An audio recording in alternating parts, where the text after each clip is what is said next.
একটা কবুতরের পায়ের সাথে চিঠি বেঁধে এক লোক সেই কবুতরটাকে আকাশে উড়াই দিছে। এদিকে থানার একজন পুলিশ আবার এই বিষয়টাকে লক্ষ্য করেছে। আরে কবুতরের পায়ের সাথে চিঠি বেঁধে লোকটা কি কোনো গোপন তথ্য আদান প্রদান করে নাকি দেখি তো। সেই পুলিশ গুলি করে সেই কবুতরটাকে আকাশ থেকে নামিয়ে কবুতরের পা থেকে চিঠিটা হাতে নিয়ে খুলে দেখে চিঠিতে লেখা আছে, আল্লাহ, আমি খুবই গরিব, অসহায়, ঋণে জর্জরিত একজন মানুষ।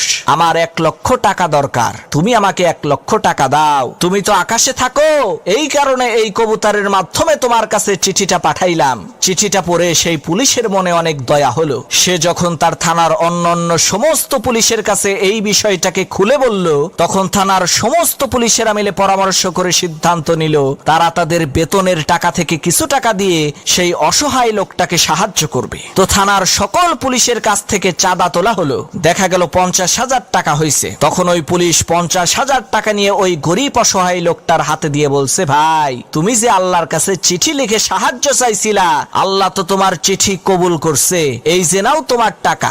লোকটা গুনে দেখে 50,000। তখন সেই লোকটা আবার একটা চিঠি লিখে কবুতরের পায়ে বেঁধে উড়াইয়া দিছে। পুলিশ কয়, কি রে, এই লোকটারে না টাকা দিয়ে আসলাম, এখন আবার ওনার কি সমস্যা হইল? তখন সেই পুলিশ উড়ে যাওয়া ওই কবুতরটাকে গুলি করে নামিয়ে চিঠিটা খুলে দেখে তাতে লেখা আছে, আল্লাহ, তুমি টাকা দিছো ভালো কথা, কিন্তু তুমি পুলিশের হাত দিয়ে দিতে গেছো কেন? তুমি তো আমারে দিছিলা 1 লাখ টাকা। এর মধ্য থেকে এই শালা ঘুষখোর পুলিশ আমার 50,000 টাকা তো মেরে দিয়েছে।